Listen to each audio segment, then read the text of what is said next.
We are live. Welcome, everybody.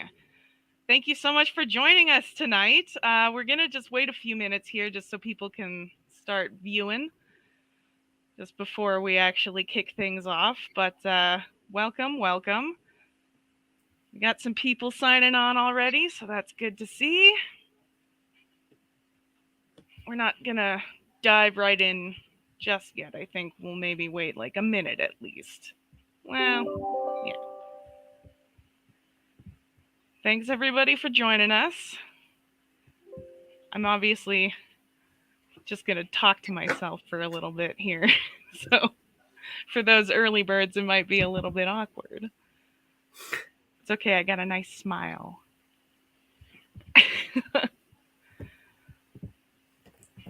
All right, let's kick things off tonight. Well, welcome everyone to Moments Alive with Dax Justin, brought to you by McBain and Canon Canada. I am Jolene, your host with McBain, and I'm joined tonight by Russell Brown. Russ is going to say a few words on behalf of Canon Canada. So before we kick things off, Russ. Thanks, Jolene. Hi, everybody. Welcome to the live stream tonight. We appreciate you guys tuning in tonight and spending your evening with us. Canon Canada is very excited to work with McBain to host this event and bring in Canon Ambassador Dax Justin. Obviously, programming around the holidays is something that we always want to do to bring to the customers of McBain in here in Canada and elsewhere, so that you guys can stay bunkered down and warm here in Alberta. And if you're tuning in from other parts of the world, hopefully it's nice and warm where you are, but I'm not counting on it if you're in Canada here. So anyways, just before we get to the presentation tonight, I just wanted to let you guys know that if you've signed up for the event in advance on the Eventbrite page, you'll be getting an email either likely later tonight or tomorrow morning with a special offer from Canon. It's a limited time offer, but we obviously do have some great deals going on right now because we have the Canon Level Up promotion going on here in Canada. So if you were interested in anything from a Canon perspective, now's a great time to look at it. And of course, your friends at McBain and Canon are extending a special offer to you that you will see via your email. So if you don't get that email, be sure to check your spam folder just in case, or your junk folder. But obviously we want to extend that offer to you, and certainly we hope you take advantage of it. And if not, that's okay too. But regardless, tonight's feature presentation is Dax Justin. We're all very excited about it. I hope you all enjoy it. I'm gonna hand it back to Jolene, and she's gonna introduce Dax. Thank you, Russ. Yeah, everyone, keep your eyes peeled for those emails with the deal from Canon. It should be coming like right after tonight's event. So if you don't get the email, feel free to reach out to me at workshop@mcbaincamera.com. I will pop that email into the chat as well, just so that everyone has access to it. And that goes for any questions that you may have after tonight's presentation that you may not get the chance to ask in the comments as we go, or that just may come up after. I often do that. I can't think of anything in the moment, but give me an hour or two and I'll think of some questions. So if that happens to you, fire me an email. Yeah, and please throw out any questions as they may come up. We'll do our best to address them at least like before the end of tonight's presentation. Tonight is all about stories and giving the whole picture. So please just ask any questions you might have as we go through. Dax and I were talking, and we want to, it's about storytelling. It's about getting the whole picture. That being said, don't be afraid to reach out after. So like I said, you can find us at McBain Camera all over social. Don't hesitate to ask anything, and I can be sort of like a middleman if you have any questions for either Russ or Dax afterward. Now, enough about me. Who cares about me? Let's get to the reason you're here. Obviously, it's about Dax Justin, Canon Ambassador, Canadian explorer, and photographer, among many other skills and creative endeavors. I'm going to rip this right out of Dax's bio because I know when I can't say something better than it was already said. Dax's photos and stories are focused on connecting humans back to nature. Dax's work lives at the intersection of humans and our natural ecosystems, as his photographic work is connected with wildlife conservation, ecotourism, ocean health and human impact on the environment, the youth versus technology, and Indigenous culture. And I, for one, am so looking forward to story time. I've got tea here with me, and I'm going to just cozy up and get warm and hear some stories. So without further ado, Dax, please take it away. Okay, sounds good. And just so that we're all clear, I do care about you, and I care about you, Russell, and everyone else that is participating tonight. Really appreciate your time to just kind of sit back and enjoy a few stories about some of my time as an adventure photographer and explorer of this crazy country that we have beneath our feet. And I will likely just go ahead and start my presentation pretty quick. I can probably share a screen pretty easily. But yeah, I just want to reinforce that, you know, for the last 7 or 8 years, I've had amazing opportunities with different people and Indigenous cultures and tourism departments and just people who want you to get out and see what we have to offer in terms of accessible exploration. So what I mean by that is everyone on this call can go and do the adventures that I'm about to share stories about. And it's not about being a certified guide or anything crazy like that. You can actually go out and, you know, even within 2 hours from Calgary or Edmonton, be at some of these locations. And so I really heavily encourage people to write in the comments if anyone has been to any of these places that I'm about to talk about, because, you know, I bet that some of us have traveled the same trails and seen some of the same things. And I would love to hear about those experiences that you've all undergone out there in addition to mine. So yeah, I will jump into presenting.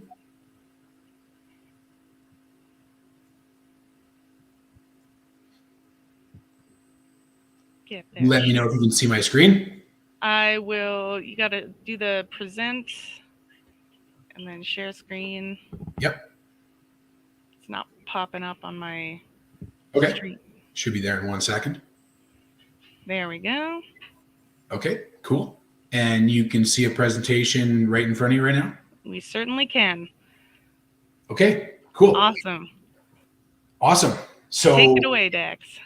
Sounds good. Thank you. I titled this presentation Moments Alive because there are different times that I've had in different moments in different places that have kind of struck me in an interesting way. So I kind of set this presentation up to be a series of photographs and stories that I would love to tell you all about that kind of encompass little takeaways and tidbits from every kind of story. So, you know, I'll get into a little bit of background here. You know, this was kind of the moment that started it all, my connection to nature. And I grew up, born and raised in Calgary, never technically or traditionally trained photographer. I basically just discovered nature at the age of 30 years old. And, you know, I've been on ski trips and I've been to the mountains and I've been camping and stuff growing up. And I've been to places, but I never really had that connection. So, you know, one day kind of in 2016, I really decided to leave the city and put on a whole bunch of like outdoor gear that I had and never used. And I just decided to go outside and get lost, kind of intentionally. The city was really busy. There was a lot of like deadlines and calendar things that were really bugging me at the moment. And I really felt like a pull to nature or something out there that I didn't really discover yet. And I did that one day. And after that, I basically relentlessly pursued the outdoors and discovered all of the adventures that you're going to hear about based off of just one instinct in terms of getting back to being an explorer. I really think that we're all born explorers, and we kind of lose that as we grow up and we get into structure and things like that can be healthy for us. But, you know, this photo really signifies my connection back to nature that we can all have, and that I'm sure a lot of people on this call already have. And looking forward to telling you more about that. This was one of the kind of first times. I'm hoping you guys are seeing an ice cave right now. Is that right? Absolutely. Okay, cool. Keep it up. Okay, sounds good. So one day I just decided to go to a place called Jasper National Park. And on my way there, I discovered the Athabasca Glacier, which I had actually never really seen before. You can go there and take a tour on the ice and everything else. And it's really fun. But one thing that I wanted to do was I wanted to trek to the toe of the glacier and see an ice cave because I heard that there was still one there.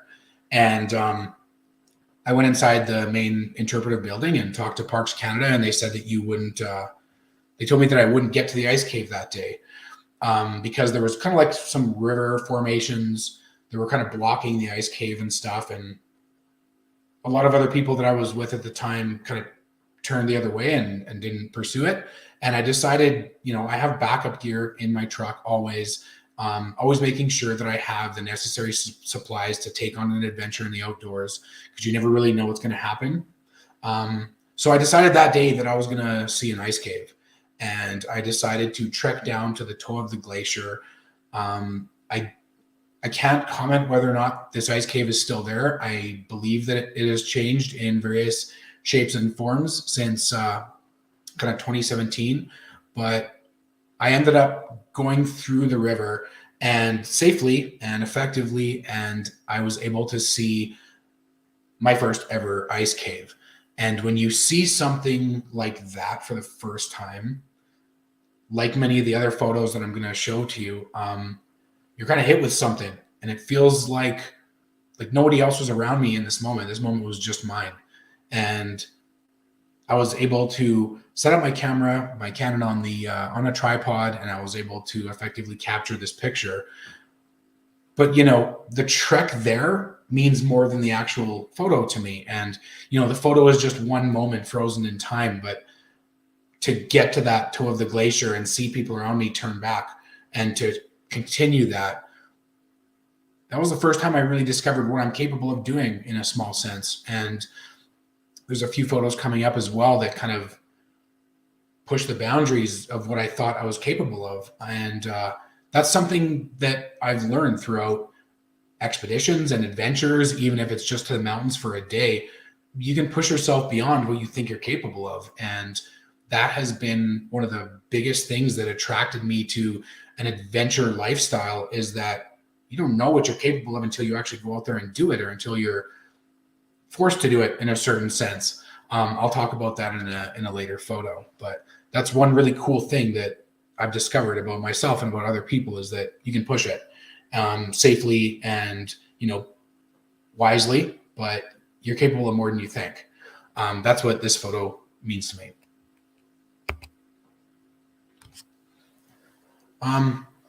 So again, I'm not sure how many people on this call have seen the Northern Lights or an Aurora Borealis right above you dancing, but this is another one of those moments that absolutely took my breath away. This is in Yellowknife, and I was sent there on an assignment for a client of mine to capture the Northern Lights in a place called Yellowknife, obviously, but it was a really specific place with all kinds. There's teepees kind of lined up, and it was a really spectacular place. And we were all hanging out in this one teepee, and we were having hot chocolate, and there was no Northern Lights above us or anything. It was probably 2:30 in the morning. And all of a sudden we were in this teepee, and we heard people absolutely going crazy outside. They were screaming at the top of their lungs, and we didn't know what was going on. So we kind of jumped outside of the teepee and saw the Aurora Borealis for the first time. And everyone that I was with on this trip had never seen it before, and myself included. And when you see something like that above you for the first time, it really connects you, and you turn into a kid again. One person thought they were seeing a rainbow. It was absolutely spectacular, and it was as if somebody opened a liquid tube of light and tossed it into the air, and we just watched it dance for hours. You know, time doesn't matter when you see something like that. You're not tired. You're not anything. You're just so into that moment that, you know, just revisiting these photos and these moments is making me just feel that emotion for what is out there that we can't understand. And, you know, you may think of photo trips as just photo trips, but what you're able to capture and see and witness with other people and other beings who have tears in their eyes when they see something like this is an honor to be able to do this kind of thing. So that's what that photo means to me. I would love to hear if anyone else on this call has seen the Northern Lights before and what your experience was. So I do have some photos that explore a lot of the extraordinary wildlife in our country. This is probably a fair balance between landscape photos, wildlife photos, and maybe really personal moments. This photo came from an impromptu trip to Banff National Park, so an hour and 30 minutes away from my home base in Calgary.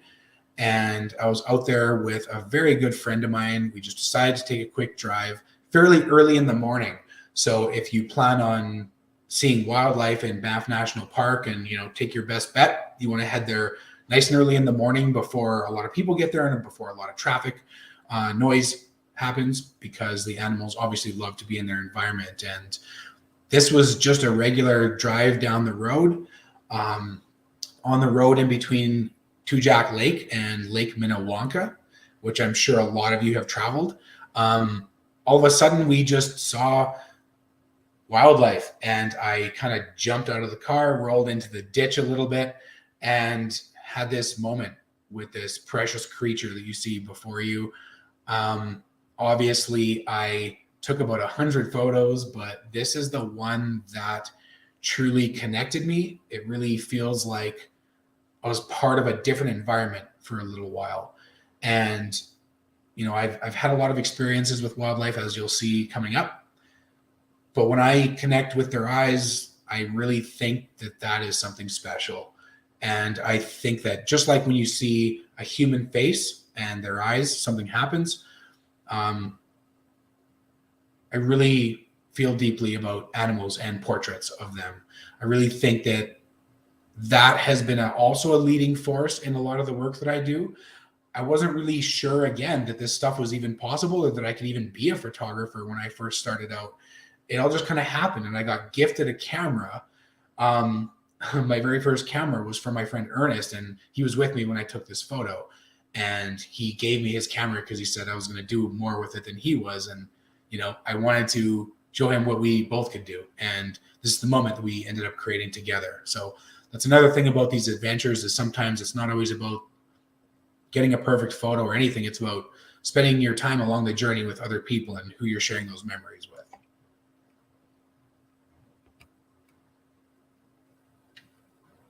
Hopefully you can see a fox on the screen.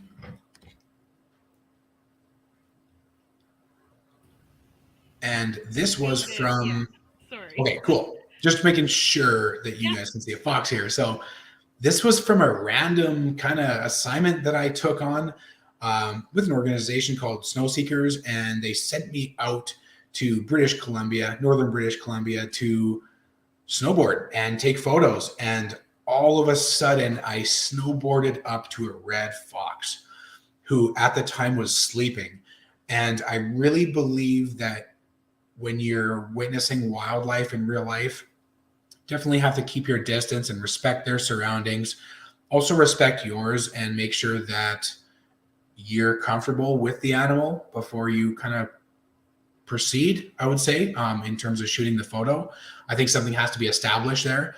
And I snowboarded up to this little creature who was sleeping, and it woke up, of course, because we were snowboarding for the, on fresh powder, of course, first thing in the morning. And all of a sudden I've obviously never seen a red fox up until this moment. And it gave me a little show in terms of a bit of a stretch, obviously looking crazy cute. I love animals, every type.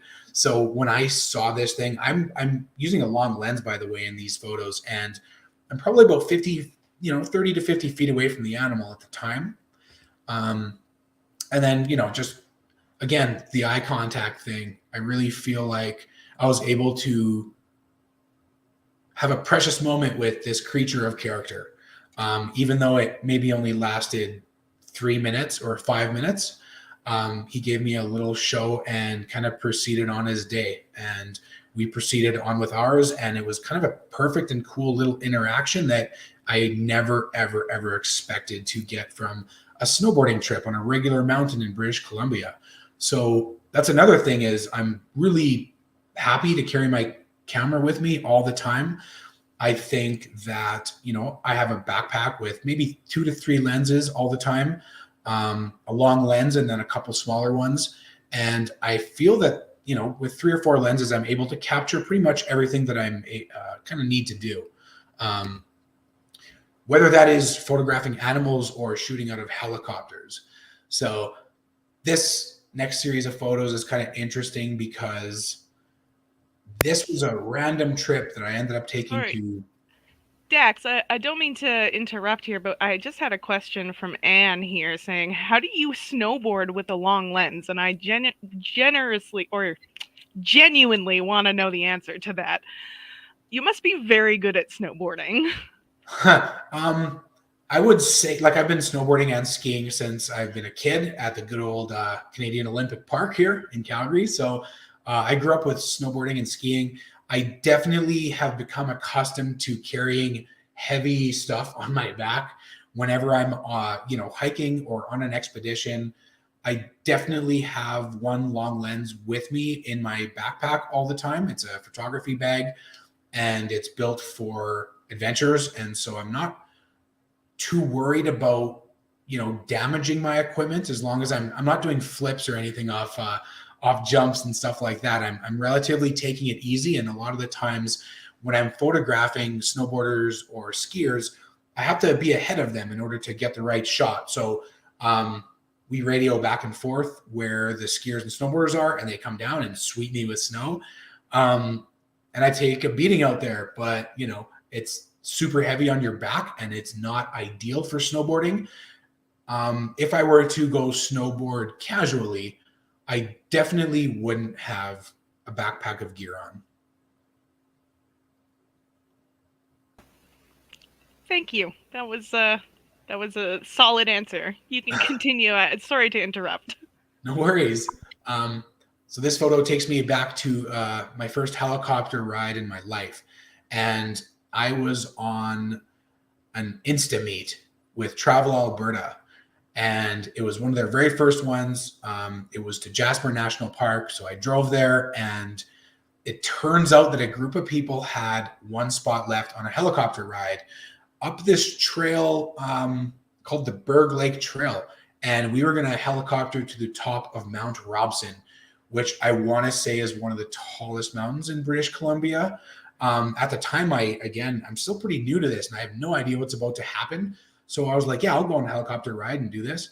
And this was one of the times when I didn't really effectively plan. I'm coming off of a campsite. I just have, you know, a couple bottles of water and just some granola bars. Ideally, now knowing what I know about adventure in the outdoors and what you should pack, I would have been packing all kinds of nutrients and electrolytes.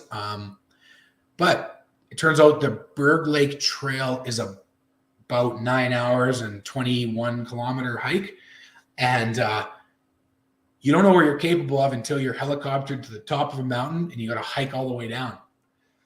So up until this point, I've just been on like 1, 2, 3 hour hikes up a mountain and down. I had a lot of fun and stuff. Mount Yamnuska is one that I summited before this, but that's like 3 hours up. You know, that was nothing compared to what I was thrown into here.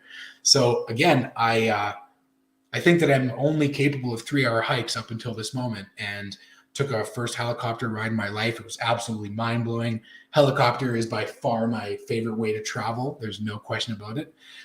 When you can afford the gasoline that powers the thing, but it's absolutely incredible to be up there. And we experienced all kinds of different climates. When we were at the very top, we basically had no choice but to hike all the way down. And, you know, at this point in time, you can rent different cabins and different things along the Berg Lake Trail. So this trail is accessible to everybody on this call in British Columbia. I highly suggest that you do it. Obviously, I have like a dozen more photos that I wish I could show you from my experience along this trail, but it was just a really cool walk through the forest. And the helicopter shows, you know, how high we were, but we didn't actually have to hike through or down any of this extremely dangerous terrain that you'll see from the helicopter here. So it was mostly chill, but I didn't think I was capable of a 9 hour or a 20 kilometer hike until we did it. and I was with 3 other people who ended up becoming best friends, basically. And, you know, that's another thing is I didn't know the people that I was going in this helicopter with, really. They were just on an Insta meet. They're just a few people from Alberta who happened to take good photos. And all of a sudden we're on a 9-hour hike together, knowing everything about each other's lives. And the human side of this really came to life for me, because not only was it about this amazing adventure with helicopters and just being in the wild, but I was with people that I learned to trust within only a couple hours, and we laughed and cried together, and it was just a long, cool, really bonding experience. And so that's, again, I really want to hit home that half the time it's not about these photos or what you're doing, it's really about the people you're with and the animals that you're with, and how you're spending your time. You can't spend a wrong moment out there is something else I've learned. Wherever you are and whatever you're doing is kind of the place to be, and that's the place to appreciate at that time. So that's what I took from this experience. And so I obviously want to thank Travel Alberta for making that happen, because they opened my eyes to something I didn't really experience before. And now this photo is from a Canadian Geographic assignment that took me into a place called the Great Bear Rainforest. Now, I'd be really curious to hear if anyone on this call has been to the Great Bear Rainforest. Canadian Geographic sent me on an assignment to capture a place called Nimmo Bay. And you have to only kind of get there by seaplane. So that alone, again, I had no idea that seaplanes were a thing until I got called up for an assignment. And all of a sudden, I find myself in a plane that lands in water. And I've never done this before. And we arrive at basically an eco sanctuary. They leave basically no footprint. It's an entire lodge with several cabins that you can go and stay in. And it is almost like an untouched part of the world. You can kayak or boat or explore this Great Bear Rainforest for days without seeing somebody. And this is also the precious home of what's called a spirit bear, which is kind of like a white, blonde colored grizzly bear. And it's basically only in this place. And I unfortunately was only there for a couple of days and didn't have the chance to see one, but I want to go back and I want to see this place again, because again, you're basically tapped into untouched wilderness. And, you know, there's something to be said about going off grid, you know, a place where your Wi-Fi disappears and your data disappears, and it's really only you and the elements. So I would say that this was the first time I really went completely off the grid into a remote place that I never knew existed. And I hope that this is an introduction to this place for some people on this call, because it really is a nature sanctuary. And I really think that the Great Bear Rainforest is unexplored and untapped in terms of where you can go to truly enjoy yourself and enjoy extraordinary cuisine by Nimmo Bay and the people that put on everything at that resort.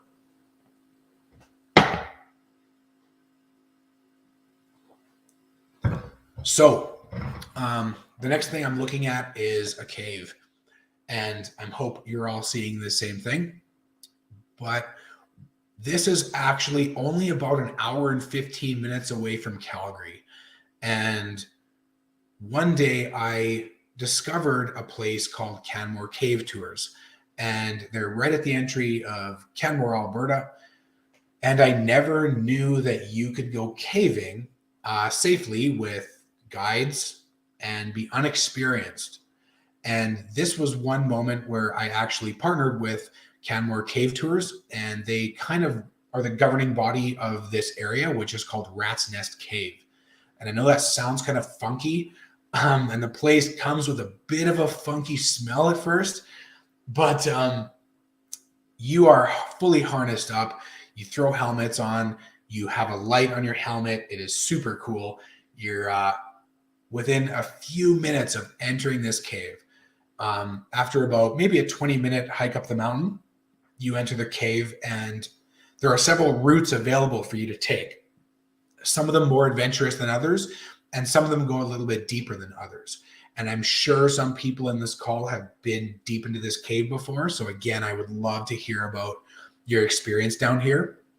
I went down here to capture photos of a place I never knew existed, hundreds of feet below the earth.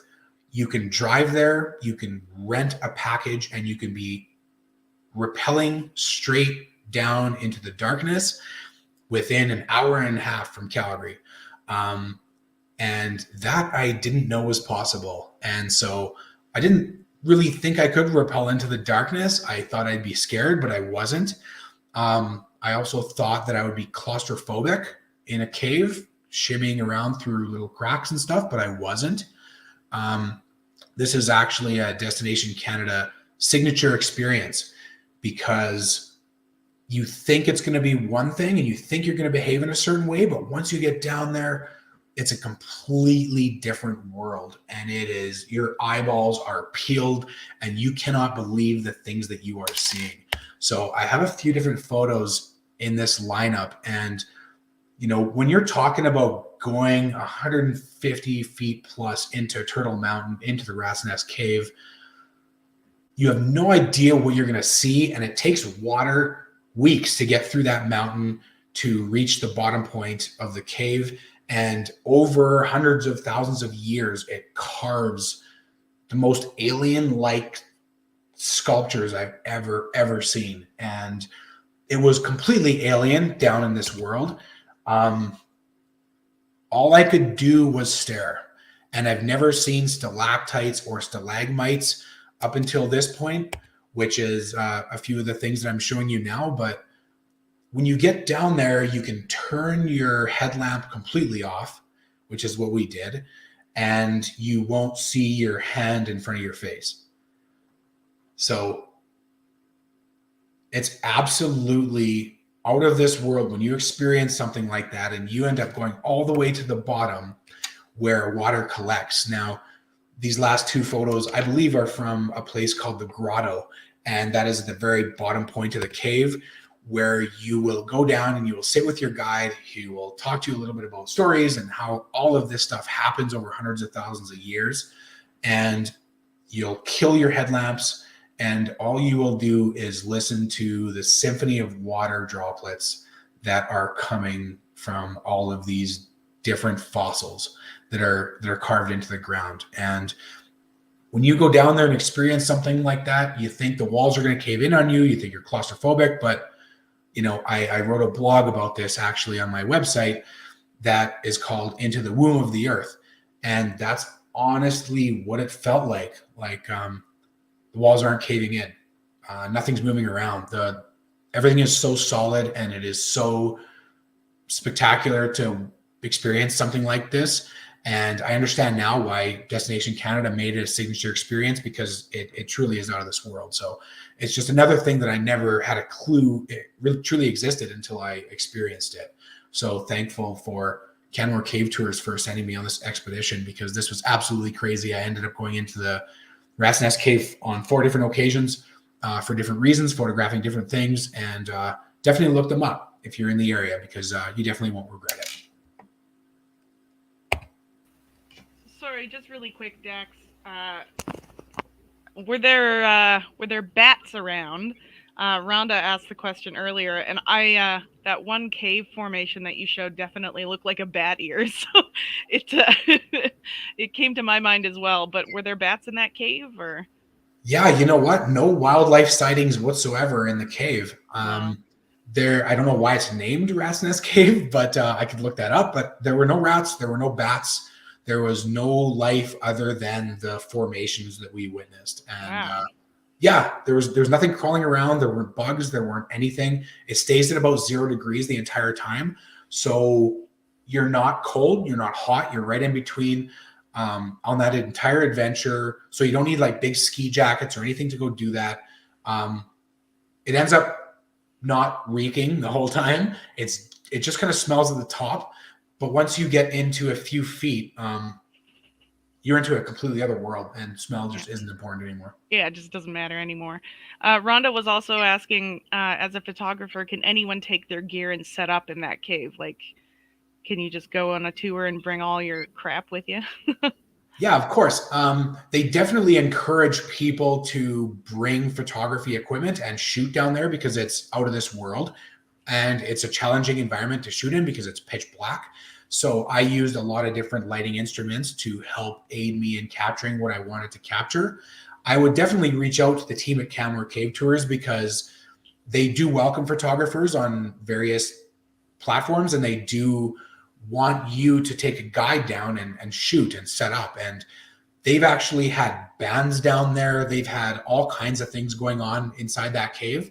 So they encourage your participation. And if you go with a group of if you go with a larger group, you may not be able to photograph as long as you want, but the smaller the group size, or if it's even an individual tour, you're going to be able to go down and hang out with the guide basically as long as you want. Beauty. Thank you. Yeah. Any more questions at the moment? Not at the moment. That for right now, we're good. Okay, cool. So some people on this call may recognize the gentleman in this photo. Most people know Tom Jackson from North of 60, which is a television show that used to air when I was a kid. And also he does a lot of work with the Red Cross, and he's a singer and a creative artist in all sorts of ways. His voice is sublime, and you can fall asleep to it, I promise. I had the opportunity to explore the Canadian Badlands with Tom Jackson on assignment with the Canadian Badlands Tourism Department. And I had never shot portraits, really. It's always been about nature and adventure and connection to the life around you in the outdoors. And Tom and I went exploring a lot of really unique areas in the Badlands, including Dinosaur Provincial Park and Devil's Coulee, of course, Drumheller, but also neighboring communities like Lethbridge and Medicine Hat and Brooks, and neighborhood colonies and different things like that, Indigenous communities. And at some point his stare kind of caught my eye. And I've always said that the eyes mean something, or a lot of people say that they're the gateway to your soul. I'm not sure which of those things is true, but I'm captivated by eyes in my photography work. And this was the first portrait I took. And something I immediately realized after looking at this is, after all the mountains that I've shot and all the sculptures and formations that I've seen, the lines in our face over time are sculpted by pressure and time. And it's the same for a mountain. It ages just like we do in a lot of different ways. And, a lot of people think they look old in photos, or they don't like their photo being taken. But the reason why I put this photo in there is because Tom is an amazing person. And I'm sure that you all know somebody in your life that you love, whether that be a child or an elder or your parents even. Go shoot their portrait. That photo is going to gain value over time to the family of the person whom you love. So that's just a little takeaway that I got from this. And after this, I relentlessly also started shooting portraits of a lot of different people that I had met along my journeys. And I post fairly often, once in a while-ish, portraits, and I will definitely want to start doing more of that because I have a few that haven't been shared in a long time that I have really cool stories about. So I just wanted that to be kind of a key takeaway from this photo is even with all of our camera equipment nowadays, you can pull off a good portrait pretty much anywhere you are. Stop that moment's life in time for just 1 second and show them a side of themselves. I've heard really amazing feedback from portrait work aside of all the adventure work. So this photo was really, really early on in my adventure photography career. I was at a very well-known spot in Banff National Park called Moraine Lake, and this was my first time there, actually. So it kind of struck me as a bit majestic because there are like 9 or 10 peaks right in front of you, usually a totally glassy lake with this scenery that just will not upset you. And when I was here, I was taking this photo, which this photo is actually up at the Calgary Airport International Terminal right now. So if you're going anywhere abroad, make sure you check this photo out because it's backlit and it looks really, really cool. Anyways, back to the story here. When I was at this location, I thought that I was just taking a photo, and it meant something to me because I was there for the first time, but it didn't mean that much. It was just a regular photo of a cool scene. And all of a sudden I talked to a gentleman. Again, it always comes back to human connection. I ended up talking to an older gentleman who said that him and his wife got married at the very spot that him and I were standing in. And his wife wasn't with him at that moment because he had actually lost his wife, unfortunately. But as soon as I met him, we immediately had a connection, a human connection, as a part of being in this amazing environment. And I met another human being that I'm really still proud to talk about this day. That's the power of how I connect all of this with real life, is that I meet people out there and then they end up connecting with me, whether it be on Facebook or Instagram or whatever social network they're on, And again, I created a really good friend out of one moment, and I just thought I was taking a regular photo, and it didn't mean much to me, like I said, but you have no idea what your photos mean to other people. So that's something that I learned from this random trip to Banff and connecting with another person, is that you can capture photos that other people have such a connection to that you can't even understand at that moment. So definitely get out there with your camera and shoot these moments, because they're valuable in so many more ways than you just initially perceive. So now I'm coming back into a little bit of wildlife. I've had a really cool partnership with Tourism Rossland.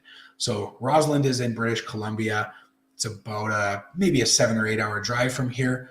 And I was hired by Tourism Rossland to go explore the area and experience the culture that is there and the adventures that are there that we can all access. And I've been working with them for the last few years now. And every time I've been there, I have seen bear cubs. So bears are like my spirit animal, I've never had an affinity towards another animal like I do bears. I love dogs. I love guinea pigs. I love polar bears. I love all kinds of things. But, bears overall, I just have an affinity to. And this was my first time seeing bear cubs. And if you plan a trip to Rossland, the bears and the bear cubs are always out on areas like the golf course, and they kind of roam around Rossland freely. So your chances of seeing them are actually really, really good. And out of any place I've ever been to in Canada, this is where I've had the best opportunity to see bear cubs. I'm still shooting with a long lens, but I've never seen bear cubs this close before in my whole life. And when you watch two little cubs scurry up like a 40-foot tree right in front of you, you realize how acrobatic these little creatures are.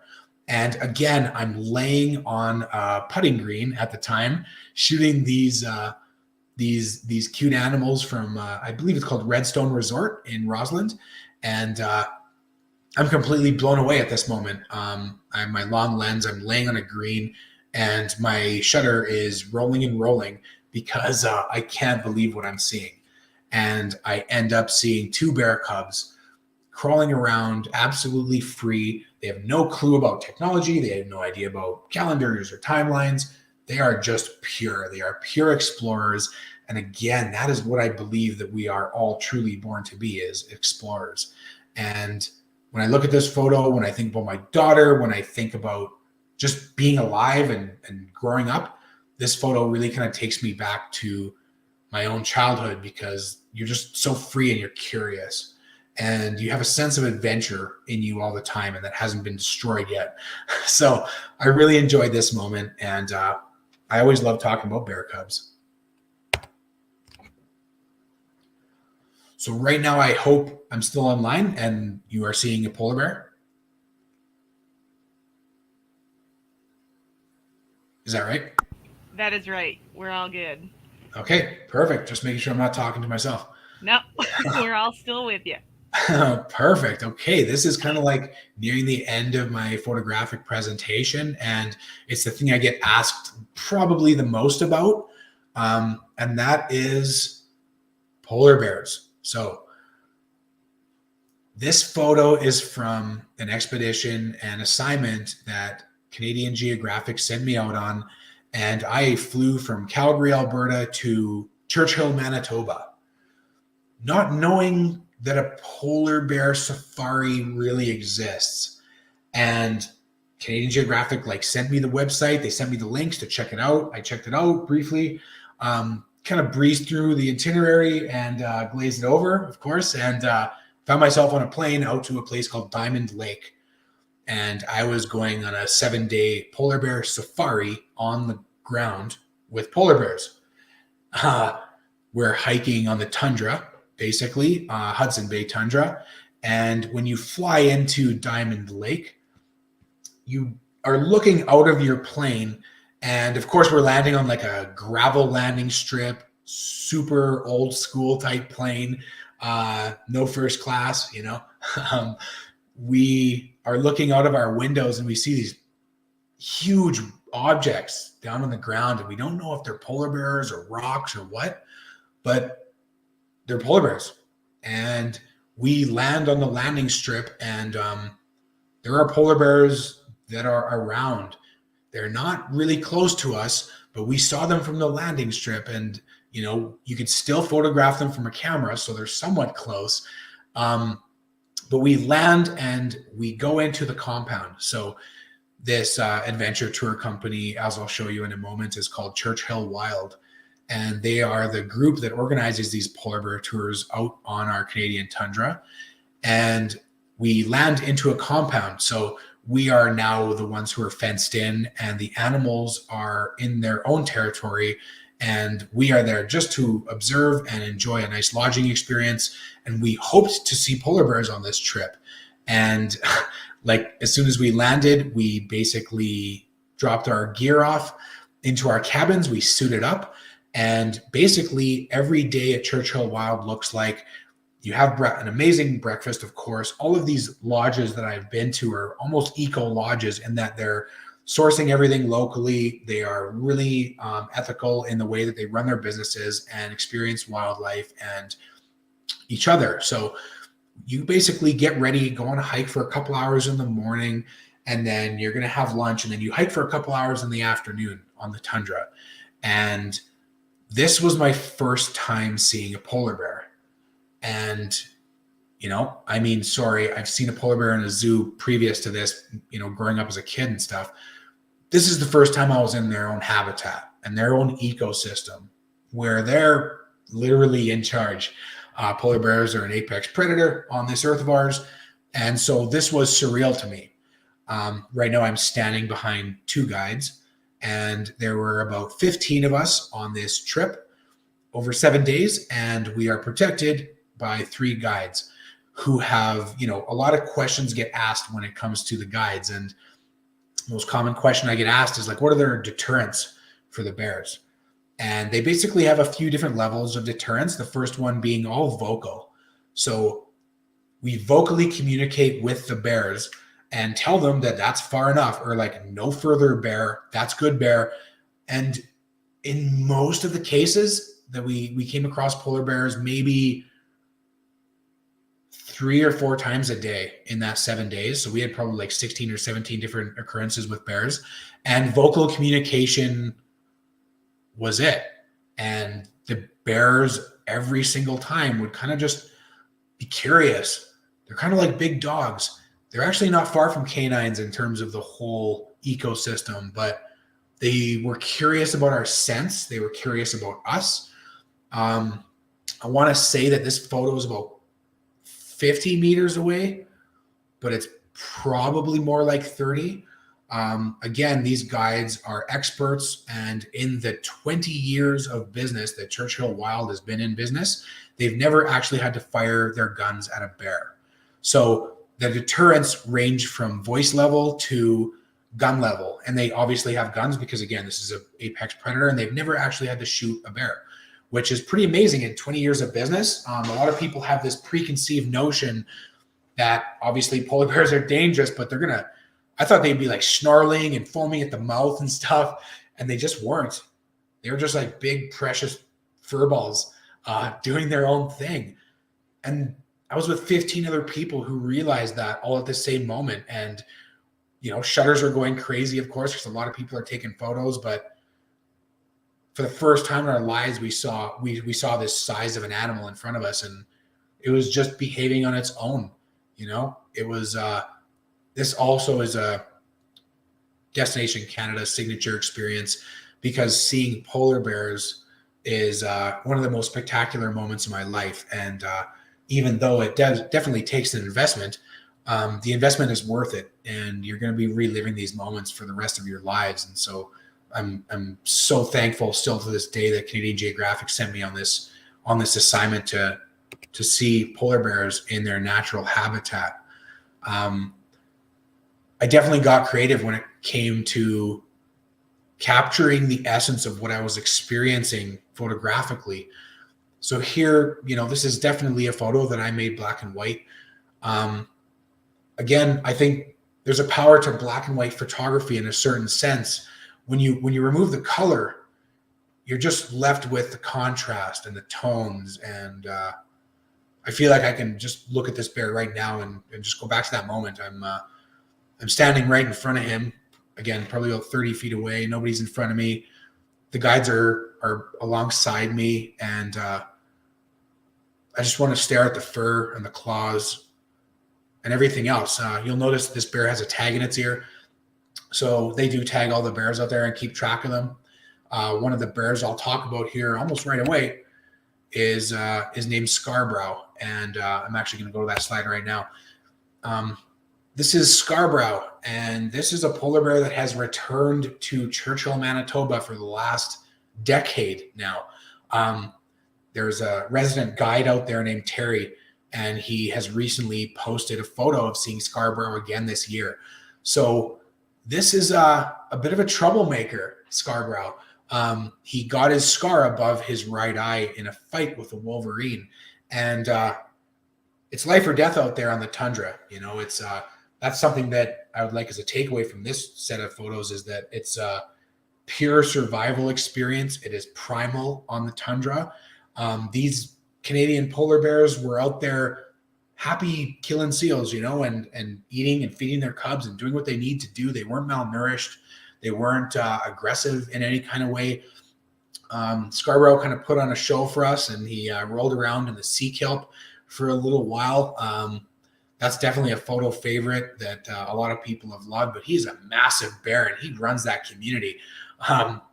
One time we saw a beautiful female bear, and I want to say that it's this one on the left in this other slide of mine. And Scarborough kind of went to pick her up a little bit, and she definitely wasn't having any of Scarborough, and she quickly went running away. That's kind of all male bears care about and do, is pursue females. So it was really interesting, again, just to see that in its natural ecosystem. And she literally shut down Scarborough right in front of us. And it was actually kind of funny, but the female that I'm talking about also is in the photograph to the right here, where she's licking her paws and she looks absolutely gorgeous.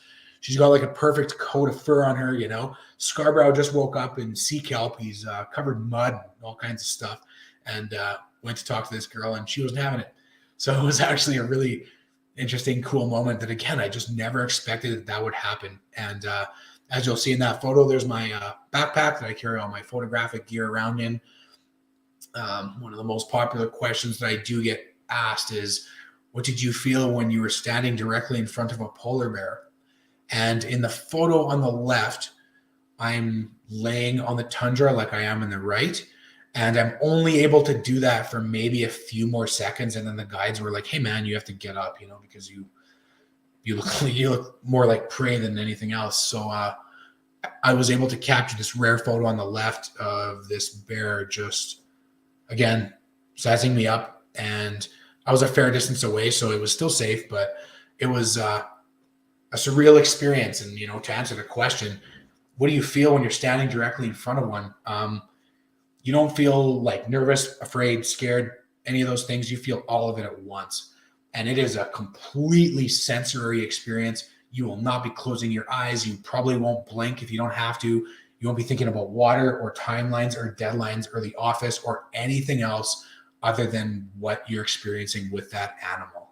So just like, the consistent theme between all of these photos has kind of been, you're able to access these adventures. They're accessible to you, and you can get at them anytime you want.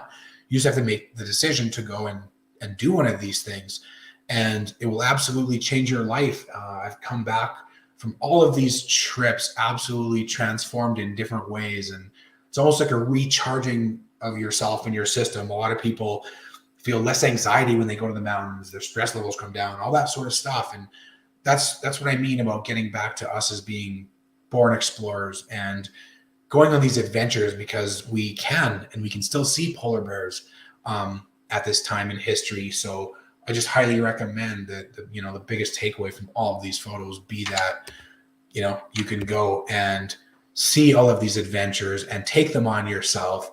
Take your camera, because you don't want to miss those moments, and just have fun while you're doing it. And wherever you are is the place to be. So thank you very much. I think that's all the photos I have right now. It's good stuff. Thank you so much, Dax. That was excellent. Thank you. I will stop sharing. Beauty. Yeah, I mean, I really love how so much of your adventures kind of come out of I was just exploring this thing and I happened to take this breathtaking photo of it, and it's almost like you approach it more. Well, I mean, you do approach it more of adventure photography, where it's the adventure first and you capture the moments, while you're at it. But I love that sort of the mentality of get out and experience things and take photos if you can, that's. And of course, and I appreciate you for saying that. And put a camera in the hands of a young person. Absolutely. Okay. Yeah. And see what they see through that lens. That is something I've always done. I've taken my daughter on many adventures, obviously, that are safe for her, but she always has a Canon in her hands, just like me. And what she's able to capture, again, is I'm enjoying the moment while it's happening, not knowing what she's shooting. And then when I get home and I get to load up the photos and have a look, I see what she saw, and that puts me into her life for just a brief moment of time. So yeah. It's really precious when it comes down to it. It's interesting because we've been doing a lot of these different live streams with different Canon ambassadors, right? And we have in the past done a few wildlife photographers, some sports photographers, some portrait photographers. Your photography kind of melds into several different disciplines. But the one thing that I really kind of took from the presentation was there seems to be a theme that you're always kind of pushing your boundaries. It is adventure photography. So you are kind of getting out of, it might be a comfortable zone, but you're also putting yourself in situations that are outside of your immediate comfort. 100%. And you're finding inspiration that way. So that's kind of nice. Yeah, and it really is about that. And like I said, I was just a regular kind of, hate to say it, but I was a city boy, until I discovered what was just out there. And like I said, after that first taste of what was out there, I pursued that every single day and eventually got noticed and became an adventure photographer. I shared my photos like crazy online, and that just kind of took fire because I wasn't planning these photos. I wasn't planning my adventures. I had no idea what I was doing. I just went out there with a camera. Yeah. And all of a sudden, those moments took my life into a completely different direction. So don't discourage yourself. Don't think that you're not a photographer. The gear's available for you to capture exactly what your eye is seeing. And you will be able to, when you share those moments, it always comes from the heart, you can't go wrong with that. I did want to ask that because, you're obviously shooting a varied array of subjects. Mm-hmm. And while you're traveling as well, I mean, I have my own opinion, but I'm interested in what yours is. What do you generally take to be your go-to kit? What camera do you shoot with? You might have a variety of lenses, but what are the ones that you tend to rely on the most? Yeah. I really loved my 24 to 105 for a long time. 24 to 70 is a gorgeous lens. Definitely needed 50 millimeter, like a 35 millimeter, and then like a long wildlife kind of lens that you can take up to like a 500 millimeter kind of thing. Those are generally my arsenal, and I can't wait to explore beyond that, you know? So right now my main shooter is an R5. And prior to that, I was just in the 5D lineup, just with like many other people. I was even shooting on like a 5D Mark II for the majority of the photos that you just saw. And that's like a relic of a machine a little bit now, but she's right here and still performing, you know? So as I upgrade my equipment with Canon, my daughter seems to inherit the other equipment, and I can't wait until she really pushes the boundaries of those things, just like I am, you know, with Canon and where things are going with the new lenses and everything else. It has leveled up my photography like crazy in terms of what I can do with my photos, selling them for prints, everything. So the detail and everything else is kind of crazy, and still blowing my mind with the new lineup. I know Rhonda had asked some questions earlier pertaining to snowboarding. I know this presentation was your presentation, Dax, and I don't really want to focus on what I've done, but my background was actually pro snowboard photography. And the thing there is that you're always trying to balance the, as I'm sure you've experienced, you know, you're trying to balance the weight on your back with also the benefit of what gear you want to bring with you, because, you know, if you are photographing people or wildlife as you're on the mountain, you also don't want to be encumbered when you're riding at the same time, right? Throwing off your center of gravity, but you have to have gear that's reliable. You have to have gear that's tough, because you can be in quite compromising conditions when you're on the mountain, right? And so, you know, Rhonda's question was, you know, how do you take a long lens? And, you know, you mentioned, you know, you have a backpack. There's lots of really good companies out there that do make backpacks that will accommodate longer lenses. And I mean, generally with snowboarding, I always found I didn't need more than 200 millimeters. So I always carried at least a 70 to 200 with me, and then usually a wide angle and maybe a 24 to 105 or 24 to 70. But we used to call the 70 to 200s, because there was 4 of them at the time. We used to call those the money makers. It just seems to be a very good focal length for wildlife and action sports. So. Yep, absolutely. And like the best lens is the one that you have on you, man. And sometimes I haven't had time to change lenses or anything like that. Sometimes that stuff happens right off the bat, man. So I've done hikes. Yeah, I've hustled 2 cameras before over the shoulder with different lenses on them as well. So that's also when I did that Bird Lake helicopter trip. I hosted up 2 different cameras with different lenses because I didn't have a clue what I was going to see, or I'm really thankful that I didn't do that. So that's another tip, is that I always run with 2 bodies all the time, because you definitely want different lenses and different bodies. You never know what's going to happen. And not Canon, but I have had gear fail on me in the past. And that is what you don't want when you're on the top of a mountain, is gear failure. So that is literally the reason why we're talking right now, and why I do implore Canon throughout all my activities, is that your cameras have been down there in that cave with me, being bashed against the sides of walls and accumulating dust and dirt. I think I shared a picture on my Instagram stories a year or 2 ago of what the camera looked like post trip, and still works, man. It's right behind me, you know? Yeah. So the equipment has blown my mind, and that's why I'm proud to represent it.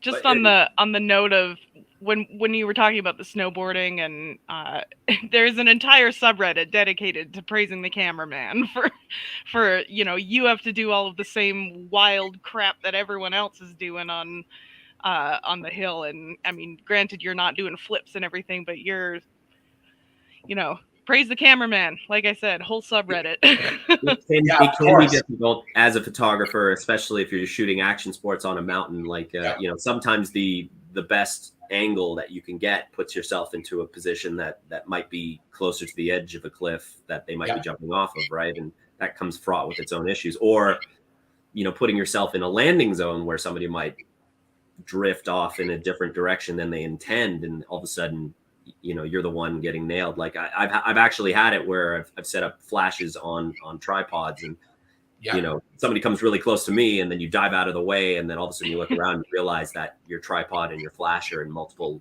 locations because it's all broken apart. Yeah, I'm sure there are chronicles somewhere about photographers getting run into when it comes to that. But one of the photos that I didn't show it tonight, but one of my favorite photos of all time is a photo of a snowboarder going absolutely right over me, and he's the light's hitting the snowflakes just the right way, and he's right above me. And it's like 1 in a bajillion seconds of a moment that you have to capture that, right? So that's the other thing, is that like you have to take on gear that you trust and is going to be reliable, because you have like several milliseconds to capture that shot. And if you don't, then you're going to make that guy go up the lift and do it again and stuff. Yeah. And I don't like doing things over and over. So I just trust the gear the first time, and I've been successful at it. So. We did have a comment or a question here from Rhonda. I use my Canon 1-400 all the time, and dang, is it heavy.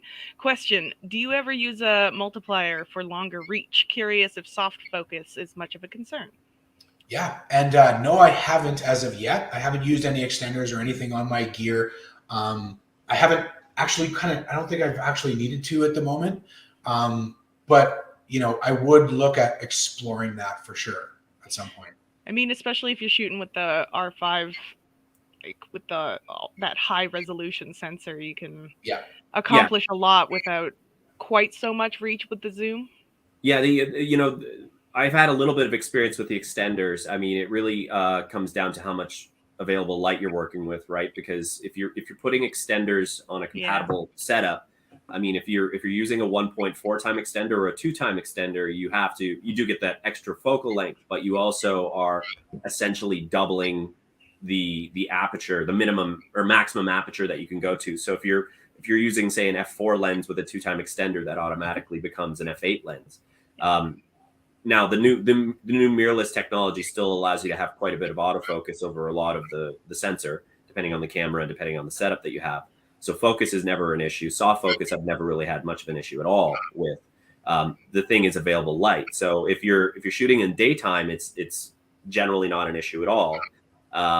If you're shooting at dusk or at nighttime, obviously you always want to go to wider apertures, and that type of setup doesn't allow you to go to the wider apertures that you want. But you can, on the newer generation of cameras, you can usually kind of combat that by boosting up into higher end ISOs to kind of speed up the shutter speed a little bit. But it's always an ongoing battle with the available light that you have and the equipment that you're currently shooting on, right? So you got to find that happy medium that works for you.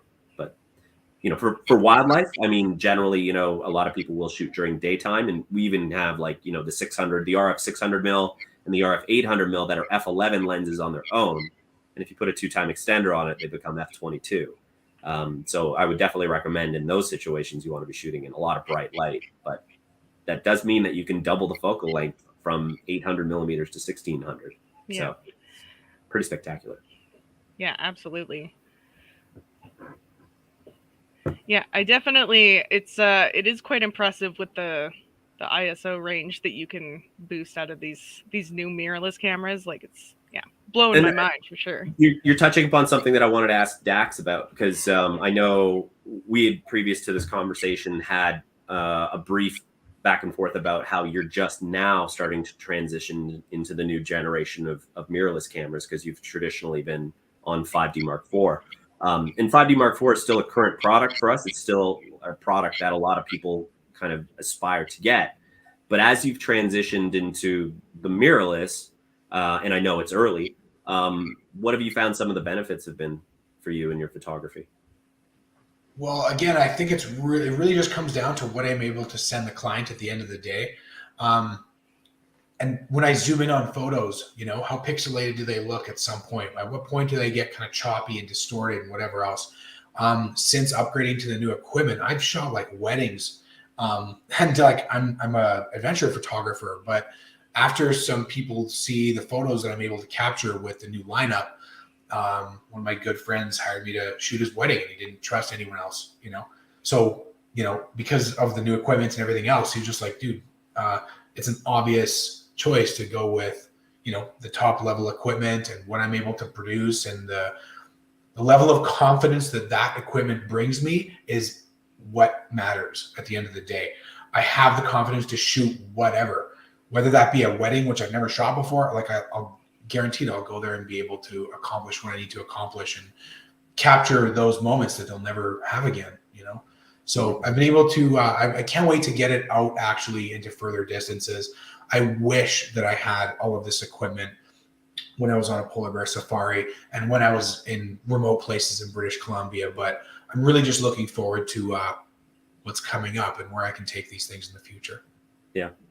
Having used it myself, I do know that the lighter weight, the smaller size of the mirrorless has definitely been a benefit. So as an adventure photographer, I think you'll probably find quite a bit of benefit to that. If you're hiking, if you're out snowboarding, I mean, certainly we talked about that earlier. So that's a real benefit. But then, say you've gone back out to Churchill, Manitoba, and we're shooting polar bears, I think the autofocus now on the new mirrorless cameras that specifically have animal autofocus on them, I think you'll find it pretty impressive when you're shooting there. I mean, you must have experienced that with the wedding, right? Like the eye autofocus on the R5 there must have worked well for it, probably.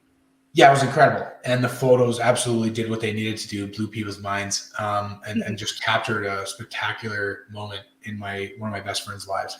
So it's everything, man. I also really loved. Sorry, just going back to something you touched on in the presentation, and talking about, like you said, pushing your boundaries or doing a wedding like you've never done that before.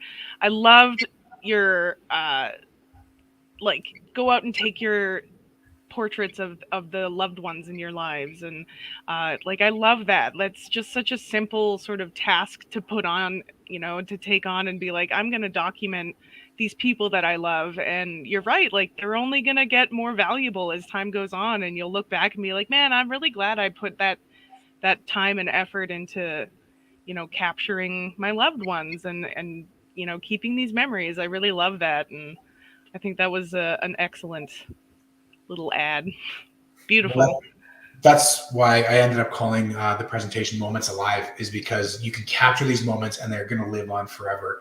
Yeah. And they're going to gain value to different people in time. And you have no idea what that is yet, because you've never even met the people that are going to end up seeing your photos. Like it's crazy. And that's where I really wanted to hit home in this presentation. It wasn't so much a technical presentation or anything crazy. I just wanted to really have like a fireside type of chat and just enjoy what we were talking about. Yeah, listen to some stories and get inspired to go capture some moments, go make some moments of your own. And I really love that.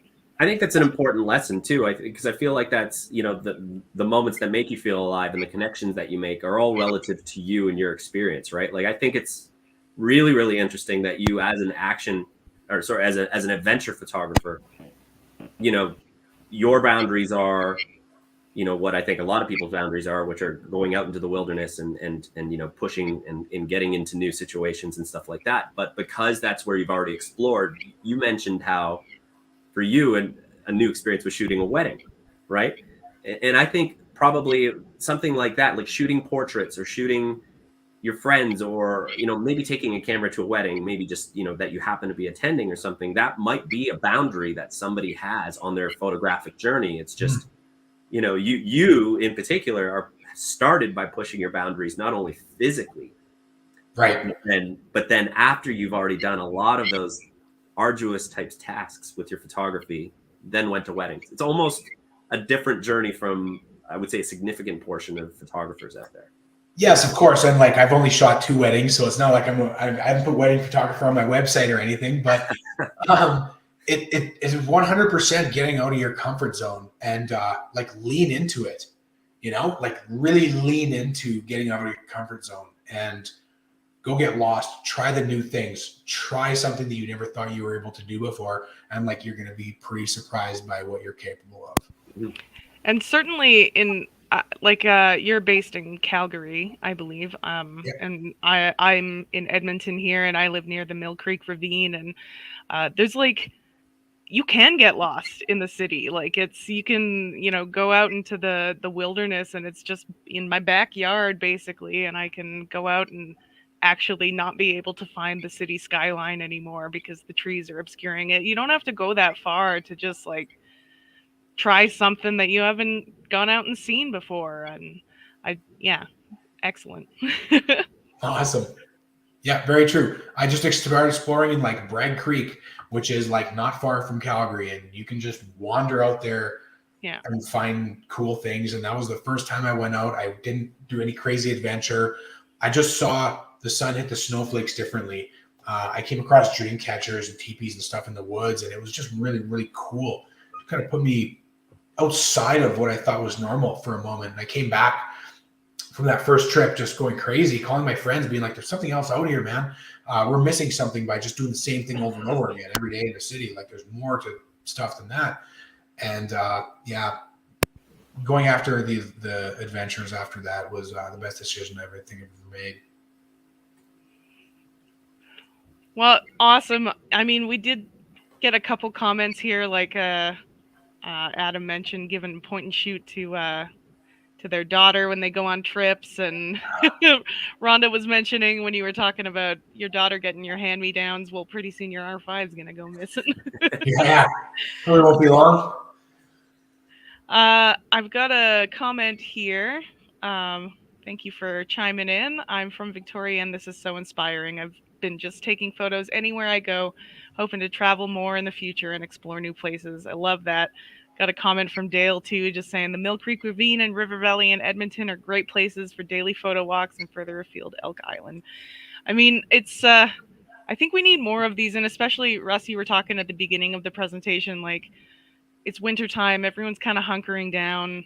I don't want to leave my house more than I have to. And I like the idea of, inspiring to, on those nice days, go out and find something, try something, or stay inside and take portraits, or try something different from what you're used to, or what your instinct is to, on a cold day, just sit and watch movies. Yes, have a day to sit and watch movies, but try to go out and it's all about that kind of balance. And just to be a polar opposite of that, on that cold day when everyone's telling you to stay inside and don't go anywhere and it's dangerous out and stuff, that's actually the time when you want to put on all the proper gear you need and go out into that day, because there's going to be nobody else out there. And you will see things that others will not see. Yeah, that's when you're going to discover those things, because everyone else is going to be listening and behaving to what they're being told, and you're just going to take off and find things. And that was the first day when it was a super busy day. The roads were dangerous. Everyone was inside, all this kind of thing. And I just went out and got lost intentionally. And that's what put me down this path. So challenge yourself, put on the right gear and get out there. You won't be cold if you're wearing the right gear, and go out there. I would love people to share their photos with me or tag me in whatever you find out there. I would love to connect with people in real life from this. And that's, again, human connection is what it's all about. So I really appreciate everybody again on this call taking the time to listen and be part of this with me and you. Awesome. Thank you so much. I think we're going to wrap things up now. Unless there are any last minute questions, fire them off in the comments. Obviously, find us on mcbainecamera.com. If you do have any questions, workshop at mcbainecamera.com. Anything that didn't come up tonight that you want to ask Dax or Russ or me, please feel free to fire off an email. Dax, thank you so much. Or Russ, I do want to say on behalf of Canon, Dax, thanks very much for spending your evening with us. We really appreciate it. Thanks to Jolene and the team at McBain for hosting the event. And, of course, do want to thank the audience tonight, everybody out there, for participating in the comments. And even if you were just sitting there and not chatting in the chat box, by all means, thanks for spending your night with us. And, feel free to check that email again. You'll be getting those emails later on either this evening or tomorrow. And we just hope you enjoyed your evening, and wish everybody the best. So thank you. Thank you, everybody. Have a lovely evening. Thank you, everyone. Good night. See you later.